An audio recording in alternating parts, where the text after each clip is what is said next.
ஆசியுரை வழங்குவதற்காக ஆதீனங்கள் அவர்களை அன்பு பாராட்டி அழைக்கின்றோம்.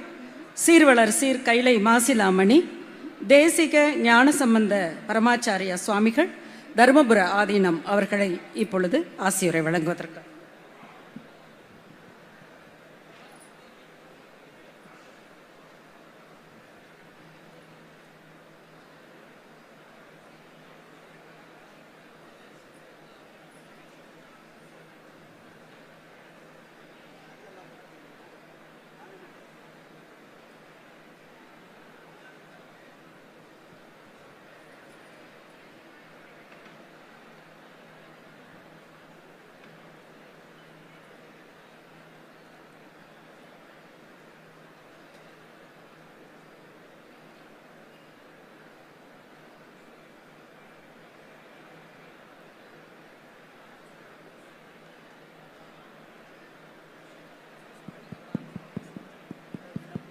ஹலோ.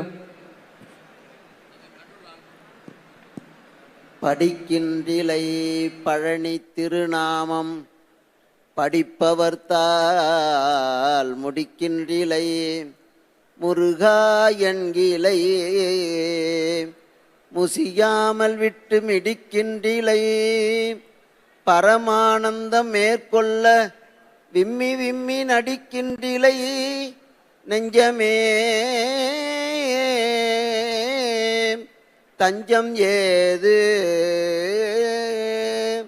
படிக்கின்றிலை பழனி திருநாமம் படிப்பவர்த்தால் முடிக்கின்றிலை நெஞ்சமே தஞ்சம் ஏது.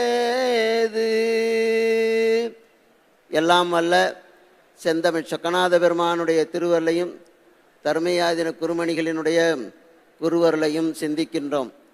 அனைத்துலக முத்தமிழ் முருகன் மாநாடு மிக சீரிய முறையில் இன்றைய நாள் தமிழ்நாடு முதலமைச்சர் நமது பாராட்டுதலுக்கும் அன்பிற்கும் உரிய முத்துவேல் கருணாநிதி ஸ்டாலின் அவர்களினுடைய சீரிய வழிகாட்டுதலின் முதலாக கொண்டு எங்களுடைய பாராட்டுதலுக்கும் அன்பிற்கும் உரிய செயல்பாபு என்று முதலமைச்சரால் போற்றக்கூடிய சேகர்பாபு அமைச்சர் அவர்கள் ஒவ்வொரு நிமிடமும் கர்மமே கண்ணாயினார் என்கின்ற அளவிலே இந்த பணியை மிக சிறப்பாக செய்து கொண்டிருக்கிறார்கள். சென்ற ஆண்டு இதே தேதி இதே நாளில் இதே நேரத்தில் நம்முடைய தருமயாதினத்தில் முதலமைச்சர் அவர்கள் அங்கே இருந்து கல்லூரியினுடைய பவள விழாவை கொண்டாடி கொண்டிருந்தார்கள். இன்றைய நாள் இந்த பழனியிலே இந்த விழாவை கலந்து கொண்டு ஆசியுரை நல்குவதிலே மகிழ்ச்சி. திராவிட மாடல் என்று சொல்லக்கூடிய இந்த அரசு நம்முடைய சமயத்துறைக்காக பல்வேறு பணிகளை செய்து கொண்டிருக்கிறது. அதிலே இந்த முருக பக்தி மாநாடு மிக சீரோடும் சிறப்போடும் பல நிலைகளிலிருந்து செயல்படுத்தியிருக்கிறார்கள். இதற்கு முந்தைய அரசுகளும் செய்ததில்லை. பிணி வருபவர்கள் எப்படி செய்வார்களோ என்று தெரியவில்லை. ஆனாலும் கூட அறுபடை வீடுகளுக்கு அன்பர்களை அழைத்து சென்று வழிபாடு செய்து வைத்தல், சக்தி தலங்களுக்கு அழைத்து சென்று வழிபாடு செய்து வைத்தல், காசி தலத்திற்கு அழைத்து சென்று வழிபாடு செய்தல் போன்ற பல நிலைகளை இந்த அரசு நம்முடைய சமயத்திற்காக செய்து காட்டியிருக்கிறது. இந்த மாநாட்டின் மூலமாக உலக நாடுகளிலிருந்து பலரையும் இங்கே அழைத்திருக்கிறார்கள். மலேசியா, சிங்கப்பூர், மொரீஷியஸ் போன்ற இலங்கை போன்ற தலங்களிலிருந்து பல அமைச்சர்கள், மேயர்கள் இவர்கள் எல்லோரும் இங்கே வருகை தந்திருக்கிறார்கள்.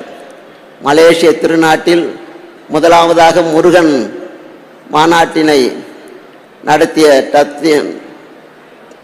டான்ஸ்ரீ நடராஜா அவர்கள் கூட இங்கே வருகை தந்திருக்கிறார்கள். 140 அடி உயரத்தில் முருகப்பெருமானுடைய சிலையை ஆசியாவிலேயே உயரத்தில் அவர் குள்ளமாக இருந்தாலும் முருகனை உயர்த்தி வைத்தவர்கள். இந்த முருக மாநாடு மிக சீரோடும் சிறப்போடும் நடைபெற வேண்டும். காரணம், முருகு என்ற சொல்லே தமிழ்ச்சொல். வல்லினம், மெல்லினம், இடையினம் என்கின்ற 3 இனமும் சேர்ந்ததுதான் முருகு. முருகப்பெருமான் தமிழிலே உயிரெழுத்துக்கள் 12, மெய்யெழுத்துக்கள் 18. முருகப்பெருமானினுடைய கரங்கள் 12, முருகப்பெருமானுடைய கண்கள் 18.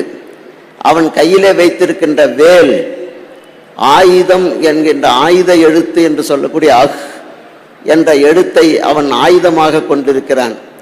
14 கீழ்கணக்கு நூல்கள், 14 மேல் கணக்கு நூல்கள் சேர்த்தால் 36 நூல்கள்.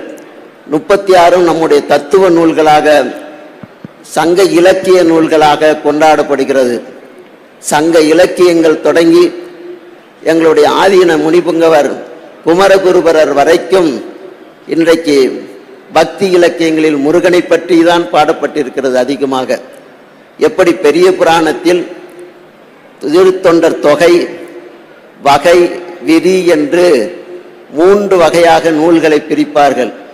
அதே போன்று முருகப்பெருமானை பற்றி போற்றுகின்ற வகையில் எங்களுடைய ஆதீன முனிபுங்கவர் குமரகுருபரர் தொகையாக கந்தர் கலிவன்பாவையும், ஆதீன முனிபுங்கவர் சம்பந்தர் சரணாலயர் கந்தபுராண சுருக்கமும், கச்சியப்ப சிவாச்சாரியார் கந்த புராணத்தையும் கொண்டு இந்த நூலினை இயற்றியிருக்கிறார்கள்.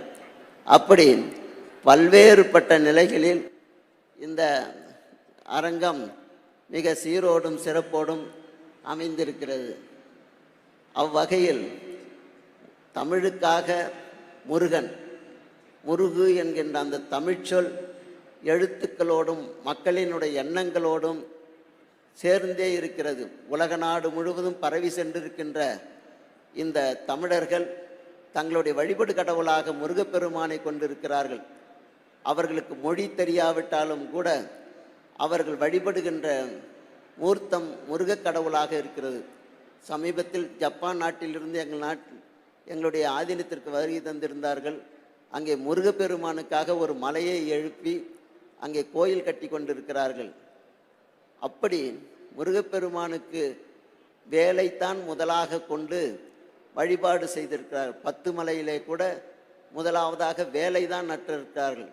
அதன் பிறகுதான் இப்போது அங்கே திருக்கோயில்கள் எழுப்பப்பட்டிருக்கிறது. இப்படி வேல்தான் வீரவேல், தாரைவேல், விண்ணோர் சிறை வேல் என்று நக்கீரரும் நம்முடைய திருமுருகாற்றுப்படையிலே பேசியிருக்கிறார். அதனால் முருகப்பெருமானை போற்றுவது மிக தமிழர்களுக்கு செய்கின்ற மிகப்பெரிய தொண்டாக இருக்கிறது. மலேசியா, மொரீஷியஸ் போன்ற நாடுகளில் தைப்பூசத்திற்காக அந்த அரசாங்கம் விடுமுறை விடுகிறது. மாண்புமிகு சேகர்பாபு அவர்கள், மாண்புமிகு முதலமைச்சர் அவர்கள் இந்த தைப்பூச விழாவினை அரசு விடுமுறை நாளாக அறிவிக்க வேண்டும். அது இந்த மாநாட்டினுடைய சிறப்பாக அது அமையும் என்பதனால் அதையும் நம்முடைய கோரிக்கையாக வைத்து இந்த மாநாடு வெற்றி பெறவும் சிறப்பாக அமையவும் இந்த மாநாட்டின் மூலமும் உலக மக்களை எல்லாம் ஒன்றிணைத்து பல்வேறுபட்ட கருத்து இலக்கியங்களை எல்லாம் இங்கே கட்டுரை வடிவங்களிலே ஆய்வரங்கங்களாக செய்யப்பட்டு அவர்களை செம்மைப்படுத்துகின்ற ஒரு பெரிய நோக்கத்திற்கு அனுமதி அளித்து இந்த விழா சிறப்புற பல்வேறு வகையாலும் நமக்கு ஆதரவு அளித்திருக்கின்ற மாண்புமிகு முதலமைச்சர் அவர்கள், அறநிலையத்துறை அமைச்சர் அவர்கள், இங்கே வருகை தந்திருக்கின்ற குன்றக்குடி மகா சன்னிதானம் உள்ளிட்ட ஆதிநகர்த்தர்கள், மாண்புமிகு அமைச்சர் பெருமக்கள், நீதி அரசர்கள் அனைவருக்கும் விழாவில் கலந்து கொண்டிருக்கின்ற உலக நாடுகளிலிருந்து வருகை தந்திருக்கின்ற அத்தனை பேர்களுக்கும் எங்களுடைய நல்வாழ்த்துக்களை தெரிவித்து அமைகின்றோம்.